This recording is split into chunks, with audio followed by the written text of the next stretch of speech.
Oh, Good afternoon. I like your poster in your background. thank you, thank you, thank you. Are you ready for me? And this is my co-host, Roy Washington. How you doing, sir? How you doing? I sent you a DM earlier. Yeah, you know what? I just listened to it. I just listened to it because I usually don't do the messenger. I really let my wife do the messenger. Just Yeah. she's my accountability partner. So I really let her. I really let her do the messengers because I don't want no foolishness or nothing like that. So I usually let her listen do it. But she's at work right now, so I had to go on there and listen to it today. Smart man, Mr. White. Smart man. You said you intend to maintain your happy marriage. Man, happy wife, happy life. That's what they say. How Yeah. you guys doing on this beautiful afternoon? Oh, wonderful for me. How you doing, Roy? Doing fine. So, let me know when you're ready for me to start taping, Roy. I'm ready. You ready, Mr. You want me to call you Wendell? Yes, ma'am. That's fine. Okay. You ready for me to start taping, Wendell? Yes. Recording in progress. Welcome to Mothers Against Gun Violence and Quest Nation Radio Show. My name is Deborah Gillespie, I'm Roy Washington. and I am so excited about our guest today. His name is Wendell White. He is the author of The Devil Thought He Had Me. Welcome, Wendell. Thank you. Thank you. Thanks for having me. Oh, we are excited to have you. When your wife reached out to the show, I was really surprised because she said that you were a victim of gun violence and you wrote a book. So tell us, what happened? Well, in 1998, I was involved in a gang, and one night, things just went all the way the wrong way, and I was shot twice.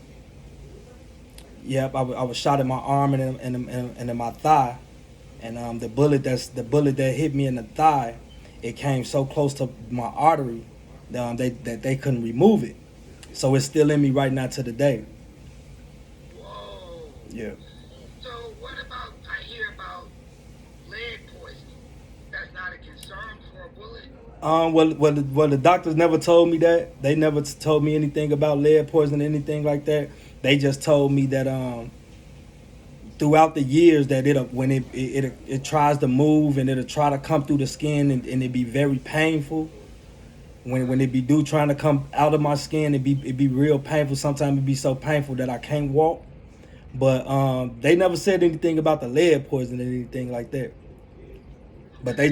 they just told me they couldn't take it out because it was so close to the artery that Wow. and that was one of God's blessings for me, man, because the bullet that hit my arm, it shattered the bone in my arm, so I was in the cast for like 18 months. So the doctor told my mom, like, God was with him because for what the bullet did to his arm, we don't understand how it missed the artery in his leg, and if it would have hit his artery, he'd have bled out in 2 minutes. He'd have bled out and died before the ambulance even got there. So man, that God was with me that night. Wow. Yeah, I have a former student who had a bullet still in her leg for after a while, and after a while it just fell out. Wow. So, yeah, it just fell out on her. But it was very painful for her as well. Uh, as the bullet comes closer to the surface, at any point can they just take it out, window? Well, like I said, this was in '98. Medicine and technology done got so different. So I'm not gonna say that they couldn't, but I've never went back to the doctor to try to see if they could. I just let it be. Mm. Wow. So, are you like now because of the bullet? You know, when you hear seniors talk about, I can tell the weather, or Yes, ma'am. Yes, ma'am. Yes, ma'am.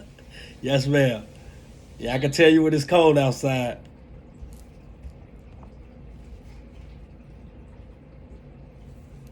I'm sorry. Hold on. So, Go ahead. Yes, ma'am. So are you having problems now during these winter months? Are you Well, having, the thing is, it'll ache sometimes. Some days it'll ache. You know, some days it's like today. Like I'm good today, but it's just certain days, certain times of the year, certain days where it'll act up more than usual, and it'll give me a little problems here and there for a couple days. It don't last long. It'll just be for a couple days, a couple hours, and then I'll be back. I'll be back at normal. So here you are. You shot in the arm. You shot in the thigh. You're waiting for medical response. What's going through your mind as you?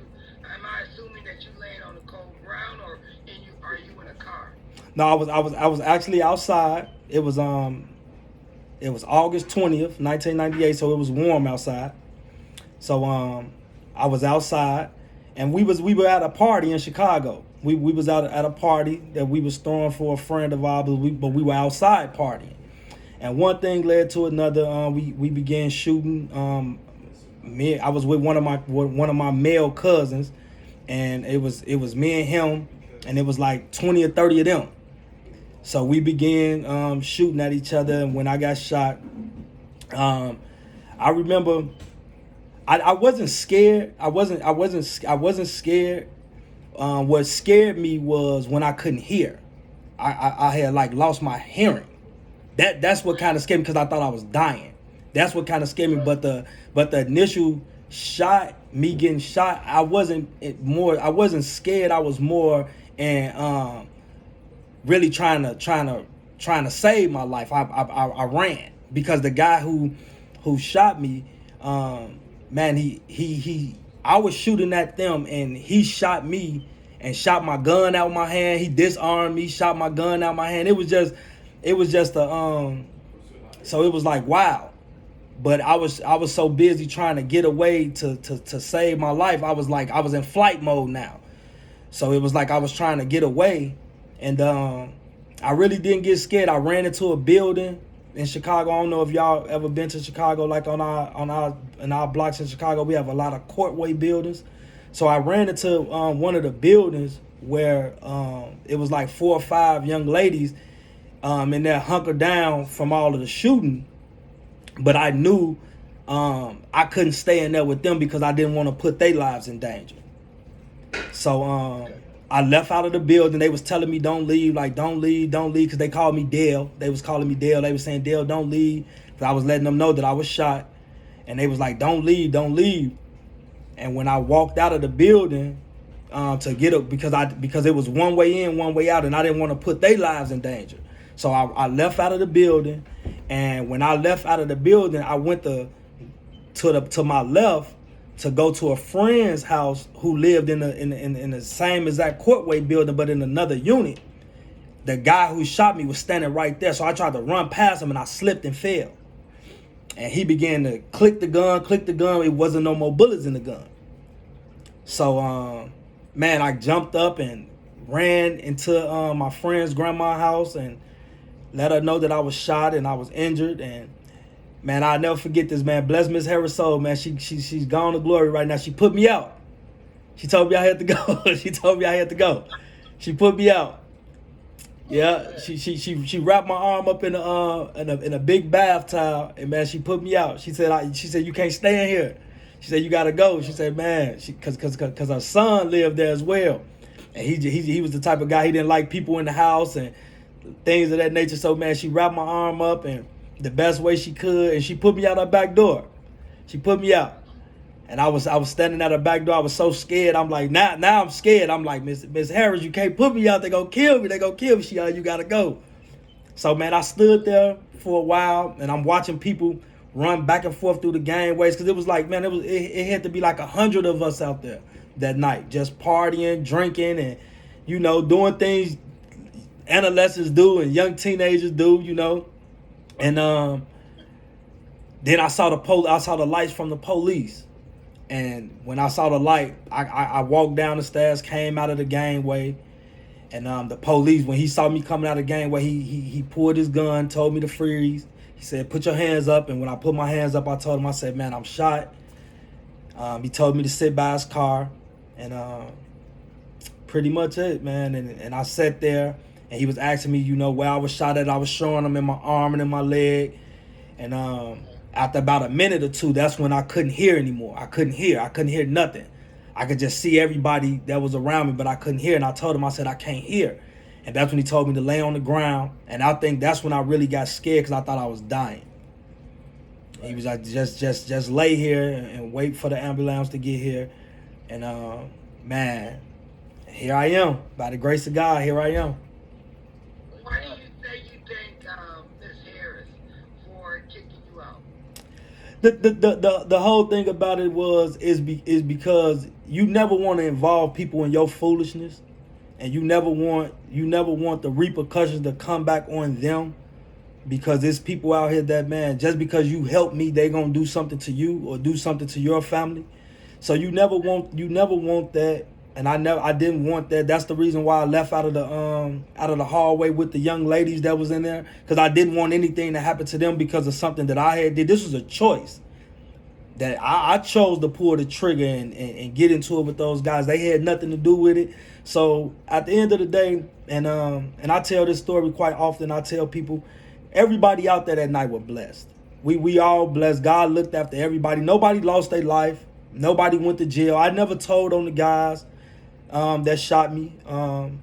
It wasn't the thing of don't snitch or nothing like that. It was just a simple fact of, I just appreciate the fact, even back then when I was crazy in my mind, I appreciated the fact that God spared all our lives, and we all got away with our lives that night, and nobody innocent was hurt or injured, So that night, it was a blessing it was all a blessing in disguise, because it formed me and helped me become the man that I am today with that storm in my life I had to go through.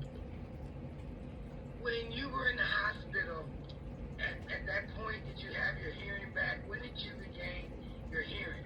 Once I got in the ambulance, and I think they stayed with me, and I began to hear again. Once I got in the ambulance, they began to give me IVs and things like that. I gained my hearing back, but it was now the pain of being shot. I was in so much. First I was just hot. I was real hot, and I just wanted water. I just kept on asking them, "Can you give me some water? Can you give me some water? I'm hot."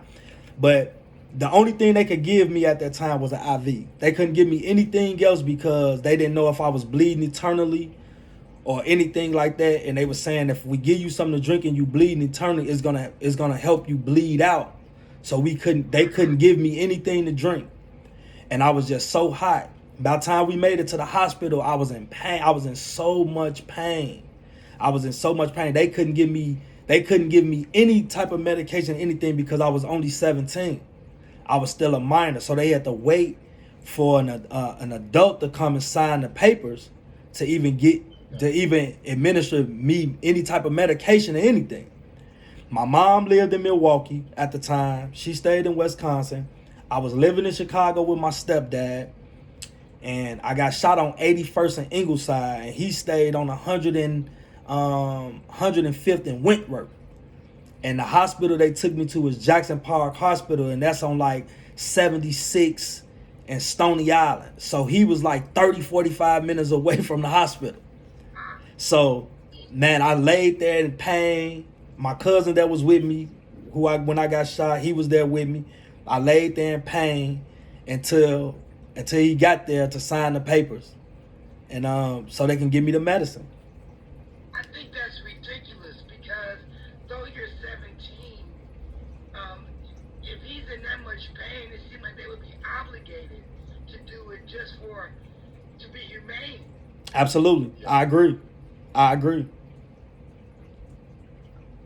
So do you think they did it because you were African American male, or if you found out later they actually did have to wait? Well, the thing, what the whole thing about it, I really never looked at it like that. Until you just said that, I never looked at it like that. But to be honest, we got people out here, they treat dogs better than that, So if they seen a dog or anything in need, they not gonna ask for where your mom at, Where your owner at? where your own at, right? You know. So it's like with that, just like you said, like I was in excruciating pain, and then I was a kid. They knew my mom was in Milwaukee, so it was like you take an oath to help people, and I would think regardless of who signed any papers or nothing, just help me, just give me the help that I need. Right. Wow, that's deep. Yeah. I would have been scared to death to lay down, though. When the cop asks you to lay down and you can't hear, I would have been panicking. I don't think I would have been able to lay down. I probably would have wanted to sit up. And you know what? Doing the whole thing, I never panicked. I never panicked. I never really got beside myself. I was real calm because I have heard stories about how guys panic and die from panicking.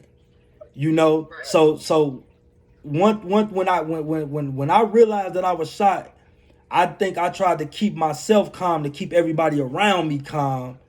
And as long as I kept everybody around me calm, it was gonna keep me calm.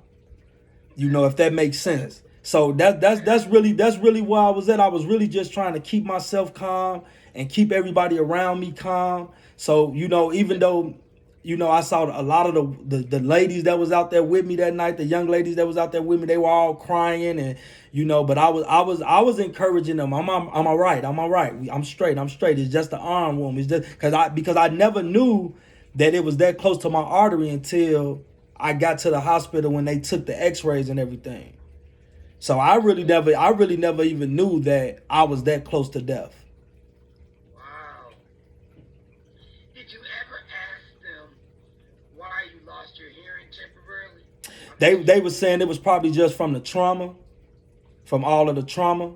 And they were just saying that it happens during traumatic situations like that it could happen like that. They were saying that was probably what it was because they were saying I really didn't lose a lot of blood. So like I never got dizzy or nothing. Like I was finna pass out or anything like that. I just couldn't hear. And they were saying it was probably from the trauma that I was that my body was going through. And they were just saying during trauma, your body reacts in so many different ways. But like they explained it to me, and I read up on it afterwards. Like after I got grown and things like that, your body actually it goes into it's self-saving mode. Your body trying to save you as well before the doctors even get to you. Your body go into what it's like a self-saving mode, and it might cut off certain things to send certain blood to certain places that it need to go and things of that nature, so your body can help you stay alive. Wow, survivor mode. Yeah, yo, man, God cold, man. God is the ultimate creator. Yeah. So now you're here, you're in the hospital, you in pain, you waiting for your dad to get there, and you got your hearing back. You're in the emergency. I guess you're in a room by now. No, I'm in the emergency room. I'm in the back of the emergency room in Jackson Park Hospital. I never went to a room until well, I don't even remember what time they put me in the room, because when they gave me the medicine, by the time the man took the needle out my arm, I was knocked out. I was out cold. Wow, was that strong? Yeah, I was out cold. Yeah, but the pain that I was in, I've never to this day felt pain like that. Because my arm was shattered in so many pieces. They had to do reconstruction surgery on my arm to reconstruct the bones. Even right now, like if I go do an X-ray, like you can still see like particles of the bullet fragments and stuff in my arm. Like they always ask me, like when I had to have an MRI done on my foot, and they sent me through there and they brought me back, and they was just saying like, man, we could see the particles from when you got shot in your arm still. You still got them in your arm still. But you know, they have to go through those procedures with the MRI because it's a big magnet. They don't want it to pull, you know, the metal and things so it hurt you. But they so small that I was all right. But yeah, when I seen it, when I had my MRI, it kind of tickled me like, wow, I still got bullets in my arm too, huh? You know. Wow. So does that mean then you will always set off the alarm on the metal detector? No, I done been on plenty flights before or anything. No, it ain't never set off no metal detector. Oh, okay. Okay.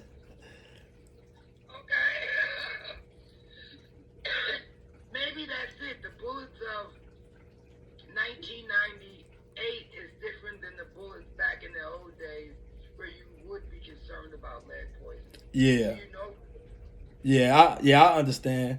Yeah. Because those bullets back then, they was just straight bullets. It wasn't no full metal jacket on them. Now bullets come with full metal jackets, so the lead that's coming out of them, they so small compared to the bullets back in World War One and things like that, where they was just all lead. It was no full metal jacket on them.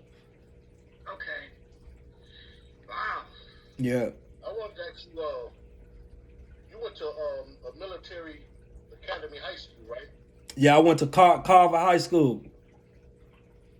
Okay, and that was kind of a military type academy place? They switched it up. They switched it up after I graduated to Carver Military School, but it was just Carver. It was just Carver High School when I went there. Okay. Oh, okay. Is that the school that the White Shadow is presumably based off of? Remember White Shadow? Remember that show? No, Yes. no, I never seen White Shadow. Okay, Carver High School, yeah. But y'all just wondering what would be the difference between like public high school and military type high school? Well, it is a difference because my oldest son, I actually sent him to military school. Okay. Yeah, it's totally different from regular high school. Military school is just like what it is. It's military school. They're basically breaking you down and building you back up the way that they want to build you back up, just like if you was enlisted into the Army or the Marines or anything.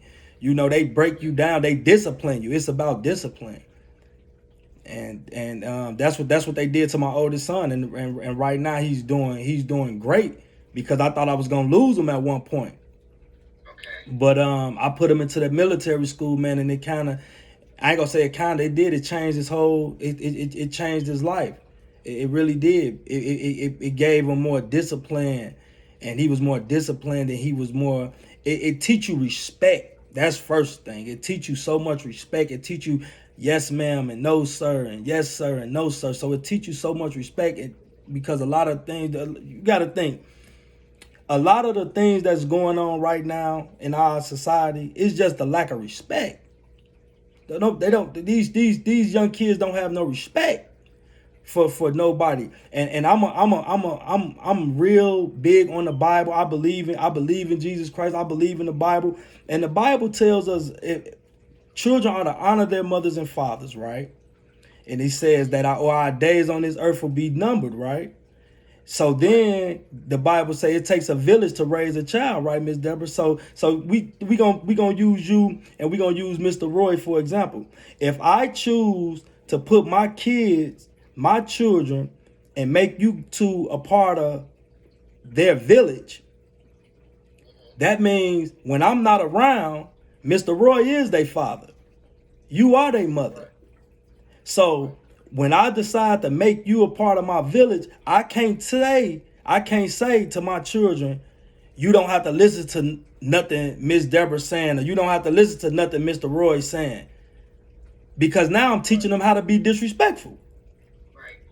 So when they go to the schools and they talk to their aunties and their grandmothers like this, we got to understand, our ways is not God's ways. Our thoughts are not his thoughts. So when you're saying that these children don't have to listen to nobody, you're basically telling them that I don't love you.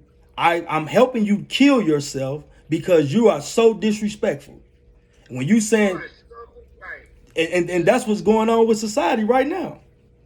And you know what? I like how you said that, because the way you said it made it so obvious what life saving skills you made sure were put in place for your son.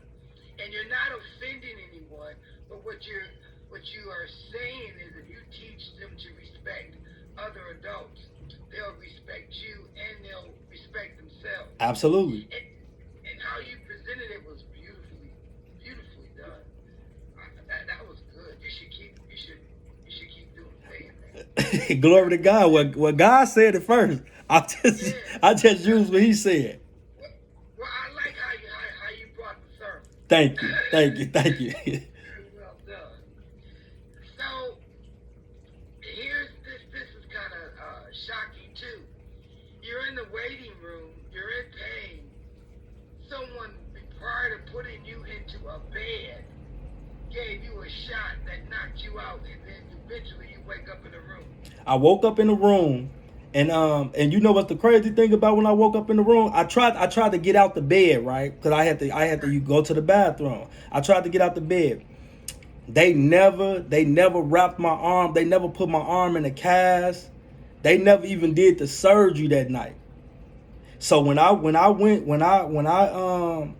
woke up, I tried to move, and my arm wouldn't move. So I pulled the cover back. The whole right side of the bed is just from my arm where I got shot all the way down to my feet is just full of blood. It's just full of blood. It still got the gauze wrapped around my arm that the ambulance wrapped me up in. It's just full of blood. They never even looked at the wound or did nothing. So I hit the button to call the nurse into the room. The nurse come in, she what's going on? So I pulled the cover back. She what happened? She didn't even know what happened to me. This is a nurse. I said, man, I got shot last night. She said they brought. I said, ma'am, I just woke up from the medication. I don't know what's going on. Then she went and got the doctors and everything. Then they came back, and then they took me and performed the surgery. Oh my God. True story. Can't make it up. Yeah. That's crazy. Yep. Okay, so I don't know how you stayed calm, because if I would have pulled the covers back and saw this blood, I think I would have started screaming help, pushing the button and screaming help at the same time. At this point, your pain level is 0 still because For the medication. Yeah. Right. And the thing about it, that a lot of the things, even when you read in the book, a lot of the things how I was able to stay calm is because of so much of the stuff that we had been through. So many of the life, man, things that we went through that could have took our life, that we had to stay calm, that we had to learn how to stay calm. Every night it was something different. You know, growing up, it was almost, man, like I don't want to get the entire book away, but man, it was times like we slept in our clothes and slept in our shoes. You know, this was an every night thing almost, because we never knew like what was gonna happen throughout the night. Either the police was gonna kick the door in, or the rival gangs was gonna come throwing cocktail bombs through the window or something like that. Like, so every day it was like every day was like survival mode. So it was like it taught you how to be calm. It taught you how to it taught you how to think during adversity. You have to learn how to think, because if you're not thinking, you're gonna get you and somebody else killed. So we children, we 14, 15 years old, and we're going through this, but is teaching us, not saying it's right, wrong, and different, but it's teaching us how to think. It's really making great thinkers out of us, you know. But it's just the situation or the circumstance. You may say, well, y'all shouldn't have to go through that to learn how to think. Well, that's the way God wanted it to go, you know. And we all still alive. By the grace of God, we all still alive. But yeah, it was tough. I'm not gonna sit here and say, I want to do that all over again. You know, like, no, I don't want to do that all over again. But guess what? I don't want to see nobody else go through what I went through neither. So that's why I do what I do every single day. Question: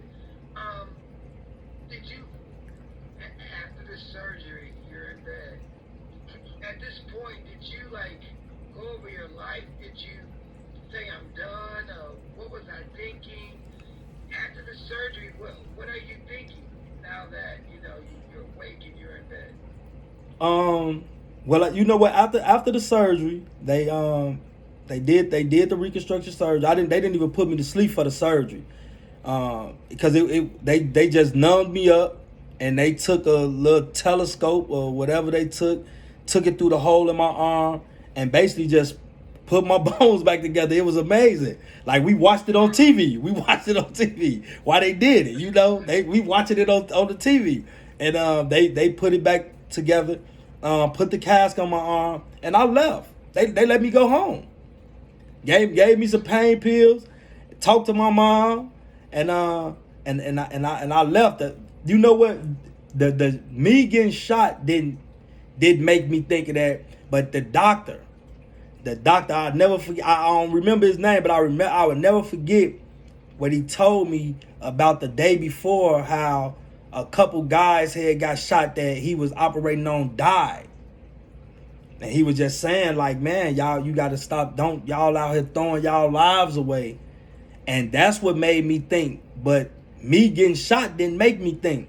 But as soon as it didn't, I'm just being honest. It really didn't. It didn't make me think about. It didn't make me think about stopping. It didn't make me think about, I got to get my life together. I could have died. It didn't make me think about none of that. And I'm just being honest.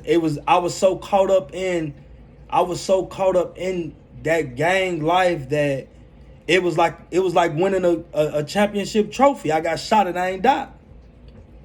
Wow. It's the mentality. Wow. I'm speechless.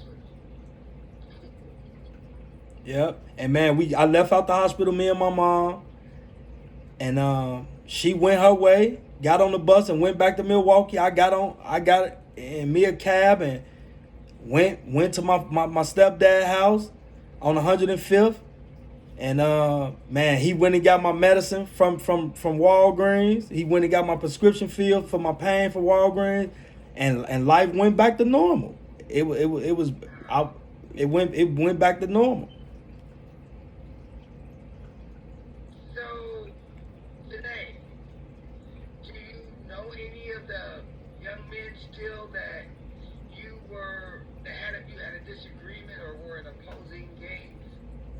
And it's so crazy. Like, right after I got out the hospital, that same exact day, I went to my dad's house on 105th, and then my best friend, whose house I was over, on 81st, her mom came and got me.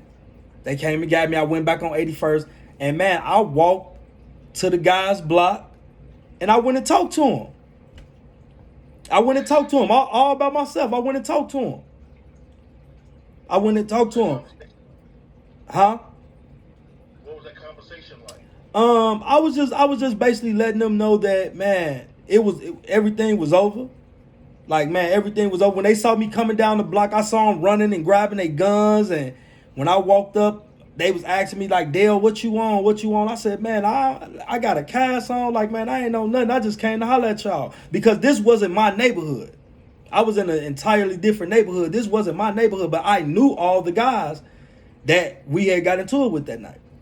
So I just told them, like, man, I just came to let y'all know, man, that stuff over with. Like, man, y'all ain't got to worry about me trying to do anything to y'all or retaliate on y'all. Like, man, I'm just happy everybody walked away with their lives. And and then they guy that was calling it for their block, that was like the shot caller from the block, man, he came out there and he spoke his piece. He said, man, Dale, man, I gotta just let you know, man, shorty, you were right. Because he was old. He was way much older than me. I was 17 at the time, and the guy had to be like in his late 20s, early 30s, and he was just like, man, shorty, you a rider. Like, man, you came at us, and man, he said what he said, and we shook hands, and we left it at that. And man, them guys actually became like pretty good friends of mine. Wow. Yep. And who would have figured? Because we see such a dehumanizing portrait of black gang rivalries on television, that you and the person who version, the news version is y'all just cutthroat animals who are just gonna keep going at it till somebody's dead. Well, the thing back in those days, Miss Deborah, I'm gonna tell you like this, like it's totally different from back then and now. Like we actually lived by a code. We actually in the streets we lived by a code. Like it was all designed right. I'm gonna talk from Chicago because that's where I'm from. Now you got to think we had project buildings. I don't know if you ever been to Chicago when they had the project buildings up. We had project buildings, and Green, yeah, the Cabrini Green and Stateway, and I'm from the projects, born and raised in the projects. So you think like this. They got all of these people in these projects, right? From 22nd Street, 22nd and State, all the way to 63rd and State. They got all these people in 16-story buildings, and it's on each floor. On each floor is 10 apartments on each floor. So you got 16 floors, 10 apartments on each floors, right? Every family in the projects, we all black, so it's probably the average of 2 families staying in each apartment, right? So now you have gangs. Then you put the gangs in. You put the gangs into the equation. Then what they did was, this is what Chicago did. This is why I'm finna break down why Chicago is the way it is right now. Then what they did was they sent the FBI in there and they locked up all the gangs, all the head members of these gangs for drugs, and majority everybody went to the federal penitentiary for drugs, and they gave these people 30s and 20s and 30s of years, right? So now you have all of these foot soldiers out here that ain't no, now that the head member's gone, who gonna bring the drugs and who, to support everybody. So then after they did that, what did the city do? They said, we gonna tear down all the projects and we gonna give y'all Section 8, and we gonna put all of y'all off into all these different communities where don't know it's this gang over here, you ride this gang, but we gonna put y'all all in all these different communities where you don't know nobody, don't nobody know you. So now they done dispersed everybody into these communities. Now ain't no leadership with the gangs. Now it's just become a bunch of cliques. Your clique against my clique. So it's no loyalty. It's no loyalty, it's no structure. Nobody is structured, because you got to think in a gang, and when you're in a real gang, Miss Deborah, you have to be accountable for. You just can't go shoot nobody just because that's what you want to do. What they doing now, you can't do that. So, wow, when you put it that way, because in that 20th to 63rd, we're talking, what, 43 blocks of Projects. And 160 people minimum in each project. And you guys knew each other and became a community. So what you're saying, they came in and destroyed that community. And then they put you into, it's just like they take you now, they put you in a foreign neighborhood, because guess what? Now that you got Section 8, you're going into residential neighborhoods now that still had a gang infested. It was still, but if all these people in Inglewood is part of this one gang, we really don't have to worry about no violence. But if I bring the people from Bronzeville and mix them with the Inglewood gang, knowing that they're not a part of the same gang, now we have we have a problem. It's going to be a problem.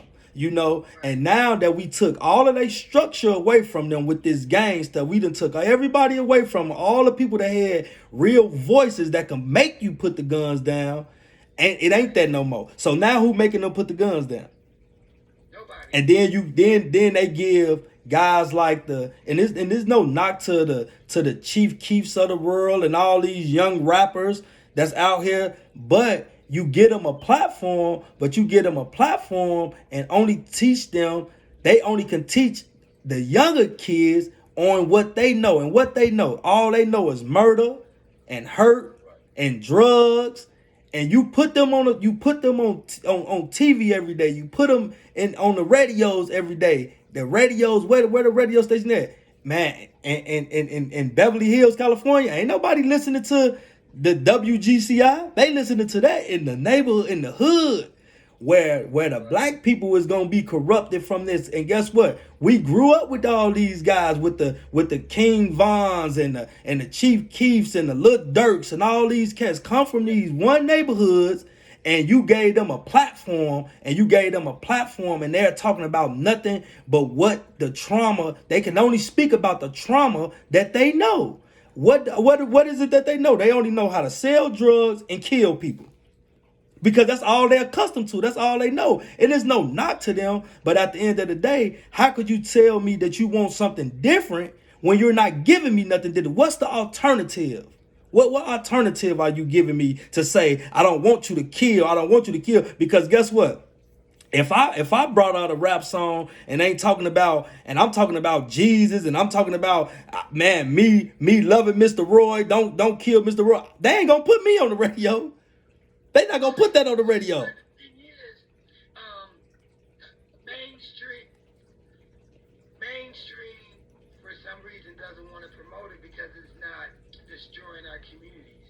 And for some reason, these rappers, I would like to think they don't understand the writing on the wall. Well, they understand it, but when your greed is money, when money becomes the only thing why you're doing this, and this is why I'm doing this for money. This ain't got nothing to do with nobody else. I don't care about what nobody else think. That's why the Bible didn't say money was the root of all evil. It said for the love of money is the root of all evil. Right.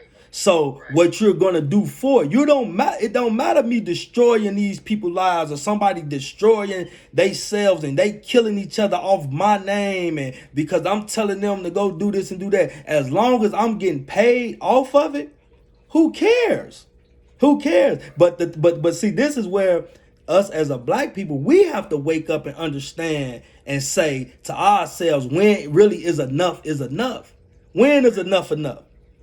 Because just like even with the stuff that's going on right now in Washington, and with the riots and all this and stuff and all that, and you hear people, if they were black, okay, yeah, that's true. But what are you doing now to separate yourself and say, you know what? Let's unify us as a people. Let's unify us as a culture.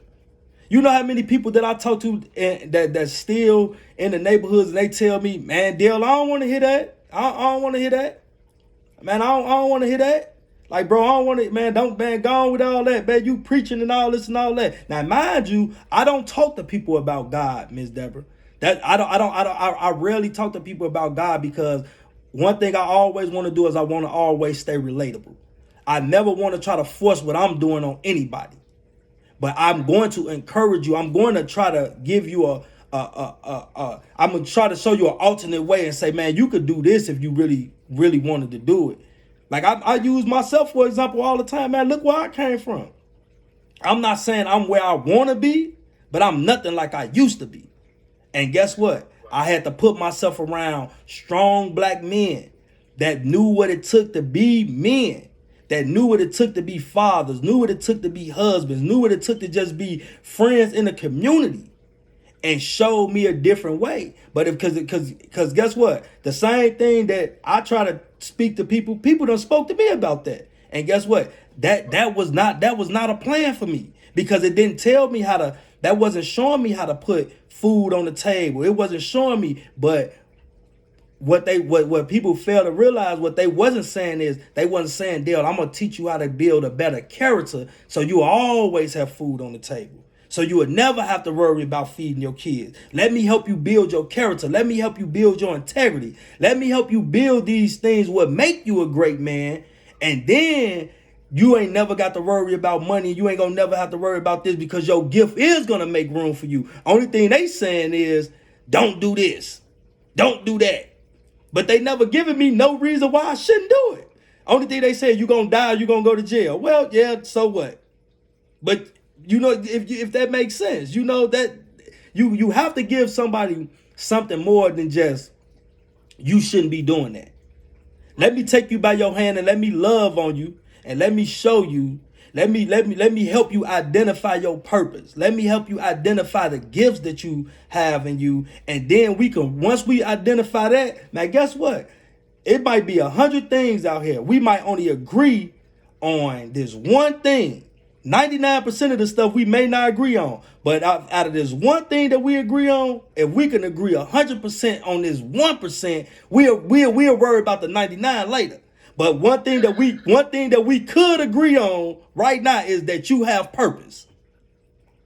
We can agree on that. I look forward to reading your book. I can tell just through our conversation that it's got tons of gold nuggets that help you, give you the I'll just say life jacket. That's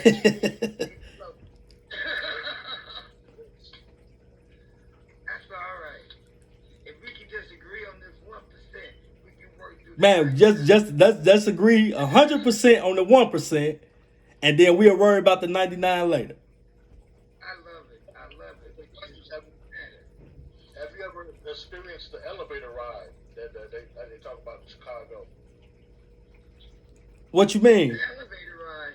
When You were talking about the elevator ride of two members of the gang or the circle. You guys got beef, got a misunderstanding. Get on that elevator, take it to the top floor, and bring it back down. And by the time they come back down, you guys have worked it out.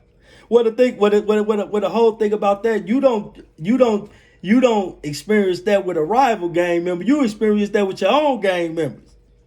Yeah, that's what I'm saying. Yeah. Oh that's true. That's true. Yeah, that's true.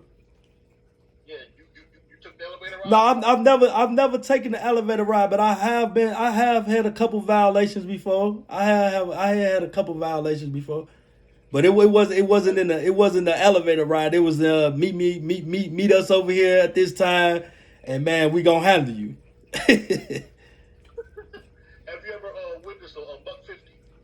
No, I've never witnessed it. But one of my daughter's mom, she has one.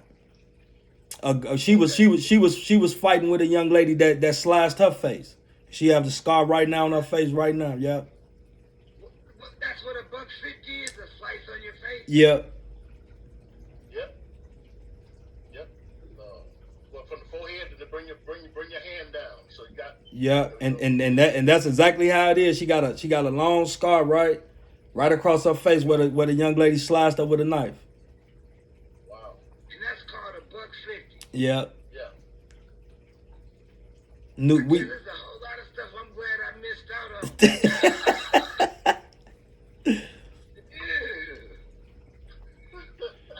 Whoa. So are you able to talk to a lot of young guys who's probably like going down the wrong path or gang members now, or? Well, you know what? Right now, I've been doing my motivational speaking for like the last 3 or 4 years. So I have been to different jails and done motivational speaking. I have been to a couple schools and done motivational speaking. I done made the newspaper a couple times out in Racine, Wisconsin. I done made the newspaper a couple times with my motivational speaking. Cause man, one thing about it, man, I'm gonna bring the raw to you. I'm gonna bring the real to you. But when it's all said and done, I'm gonna give it to you all in love. But I'm gonna give it to you in the raw. I'm not gonna sugarcoat it. I'm not gonna tell you that it's a different plan in this game banging. Like, man, you gonna get a 401k in it, and you gonna go off and live the good life. No, that's all baloney, you know. And I just give it to these guys in the raw, man, and try to give them my experience. You know, I just stay relatable.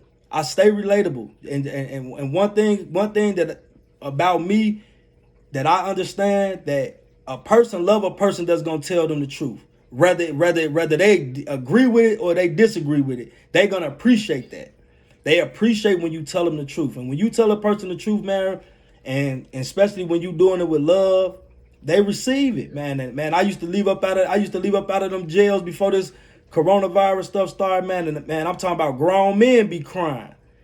I'm talking about touching them, man. And man, I done went to them schools I done been to, man. I'm talking about I went to this one school named called Mitchell Middle School out in Racine.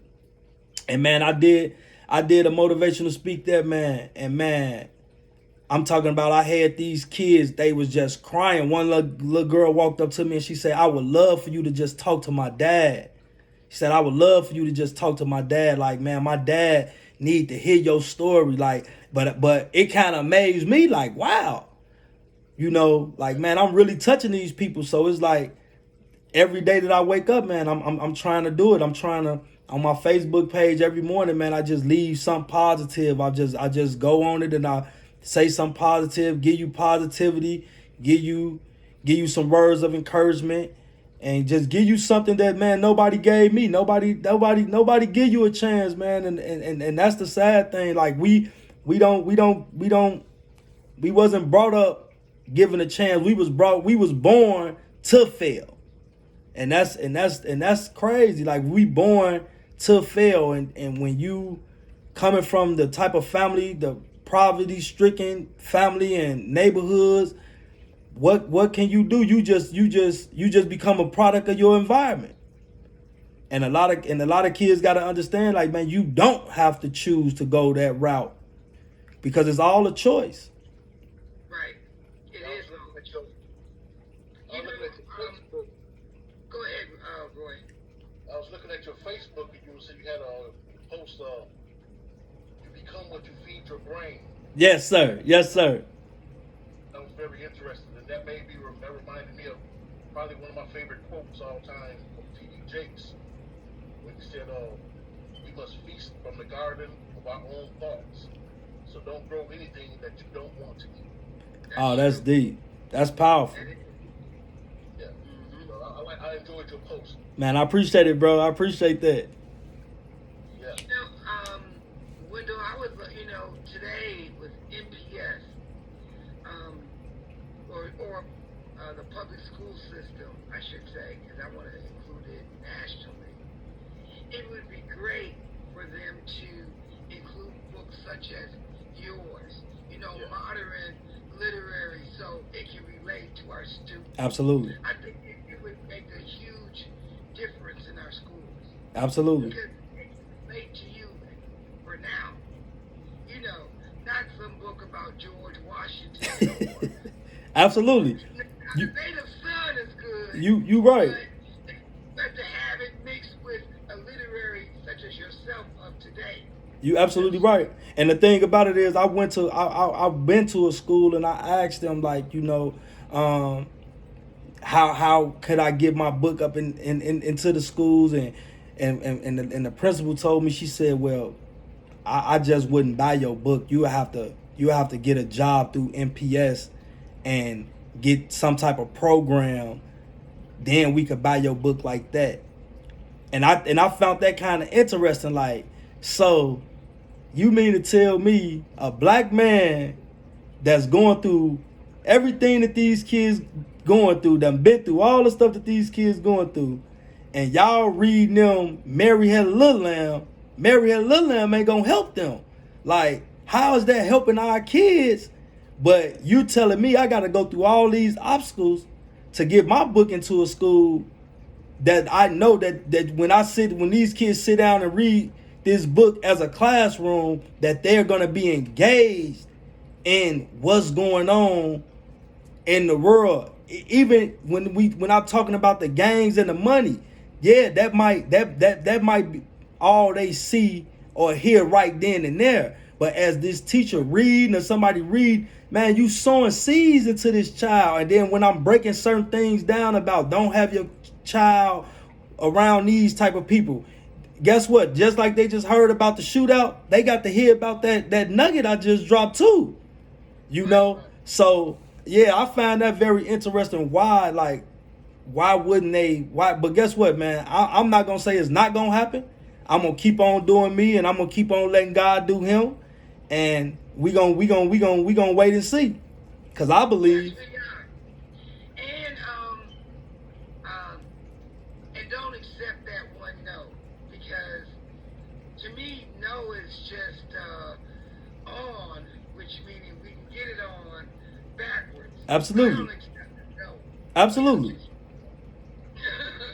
Because you're gonna get that yes, and that's worth finding out from someone, maybe a black publishing company or someone who can tell us how do you get certain books into NPS, and it may be on a level so big that you won't have to deal with, you know, the each school, but they can just approve it and just put it there. Absolutely. That's what I pray. Yep. That's what I pray. And we gonna receive. We gonna receive that. We gonna receive that. Yes, yes, definitely. What would you like to say to our listeners before we wrap up our show? Well, I would first like to I'd like to thank you guys for allowing me to be a part of this show, man. This was great. I really appreciate it. I thank God, you know, for just giving me the testimony to be able to share my story. And I would just like to say to the listeners, man, don't give up. Your dream do not have an expiration date on it. Do not give up. You can, man, continue to dream. I heard a guy by the name of George Eliot said this. He said, it's never too late to become what you could have been. It's never too late to become what you could have been. So guess what they're saying? You can dream as long as God put air into your body every day. You could keep dreaming because your dream don't have an expiration date on it. So keep on dreaming and keep on waking up. Keep on pushing yourself to be better. Wake up every day. Nobody is perfect. I'm not perfect. Miss Deborah, you not perfect. Mr. Roy not perfect. But guess what? You know what separates good from great? That we wake up every day and we try to be better than we was yesterday. And that's what we have to do. That's what I want the listeners to understand. Just try to be better than you were yesterday. Don't try to, because you never gonna do it all in one day. You're never gonna accomplish it all in one day. But if you know that I woke up today and I made today better than I did yesterday, now that's something to go off of. Once you get that momentum up, just keep it going. Keep it going. Every day not gonna be a good day, but guess what? Every day not gonna be a bad day neither.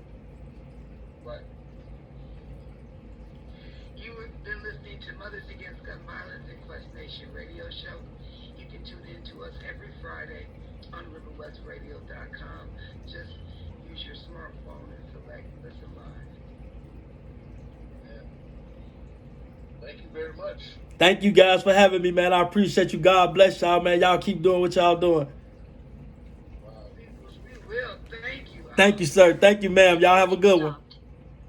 We are going to definitely send you a copy of this. Thank you. Thank you. All right.